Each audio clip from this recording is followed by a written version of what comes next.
If there's one thing throughout Earth's history that has always played an important role, it's definitely oxygen. This element is needed for cellular respiration, the source of energy for most life forms on our planet. It's also a constituent of water and many organic materials such as proteins, carbohydrates, nucleic acids, fats, etc.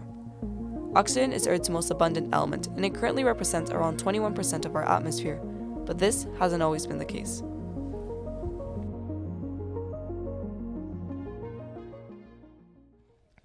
Before we start with the history of oxygen, it's best if we familiarize ourselves with the timeline of our planet. The Earth is divided into 4 eons: Hadean, Archean, Proterozoic, and Phanerozoic eon. We currently live in the Phanerozoic eon, occupying just a small bit of the current timeline. For context, if the Earth's history was represented as a 24-hour clock, the first life on Earth would have appeared at 4 a.m., the dinosaur extinctions would have happened at 11:41 p.m., and humans would have only appeared at 11:58 p.m.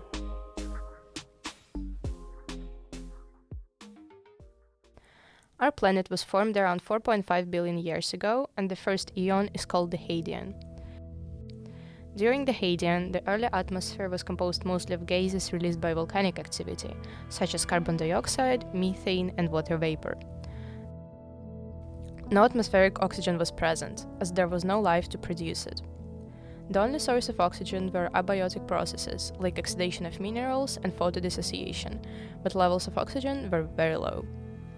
At this time, the atmospheric pressure was also much higher than it is currently, and the oceans were slightly acidic. Then, around 3.7 billion years ago, the first life on Earth began. Under the conditions provided by the early atmosphere, simple molecules such as water, ammonia, methane, and hydrogen cyanide helped to form important organic compounds. These newly formed organic compounds led to the development of simple cells, and later on, bacteria.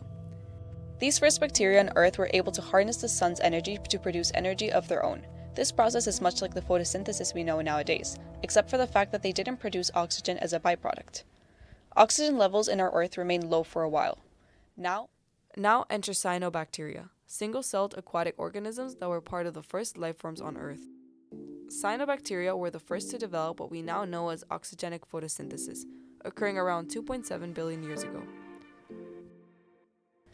This new ability not only allowed the cyanobacteria to produce energy in a much more efficient way, but it also led them to produce oxygen as a waste product. This allowed for the levels of oxygen to increase significantly in the atmosphere. This first oxygen was dissolved in the oceans and reacted with minerals, such as iron and sulfur, materials that we now call oxygen sinks. These reactions created iron oxides, which saturated the oxygen sinks and allowed free oxygen to accumulate in the atmosphere. Besides these reactions, geological factors, such as suitable habitats for cyanobacteria, allowed for their populations to grow and thrive, producing even more oxygen. Soon, atmospheric oxygen levels rose dramatically. While this may seem like a great thing, it quickly led to some problems for the anaerobic microbes on the Earth. The oxygen-rich air was deathly toxic to them, giving rise to an extinction event. Besides this, another issue would soon occur. The rise of oxygen in our atmosphere led it to react with the present methane. Methane is a greenhouse gas, meaning that it traps heat in Earth's atmosphere. When oxygen began to displace methane in great amounts, it meant that this heat-trapping gas was suddenly gone, causing temperatures on Earth to drop drastically. This caused our planet's first ice age, an event that would last about 300 million years. The next chapter in our Earth's history is often called the Boring Billion, occurring 1.8 to 0.8 billion years ago. Oxygen levels remained consistently low and exhibited minimal fluctuations. Oxygen was persistently very low in the atmosphere, perhaps even less than 0.1% of that present today. Life was lacking on land and it was only confined in the oceans. But towards the end of the Boring Billion, in the Tonian period, there was an important transition in terms of atmospheric oxygen and life. Oxygen levels rose to approximately 4% to 10% of the present atmospheric levels. This was probably due to the evolution and expansion of cyanobacteria and other photosynthetic organisms. Ocean oxygenation also allowed for the eukaryotes to diversify and dominate the planet. This is an event we refer to as the Cambrian explosion, and it occurred around 500 million years ago, paving the way for the start of complex life on our planet.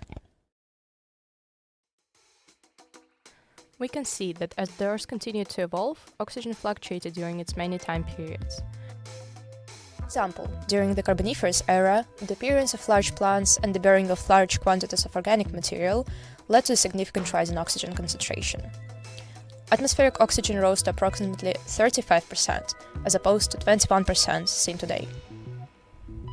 The history of oxygen expands all across our Earth's timeline, and each fluctuation of either high or low oxygen paints a different story on the organisms that inhabited our planet. Check out our next 2 videos on this oxygen series to discover what happens when atmospheric oxygen levels rise and what happens when they suddenly drop.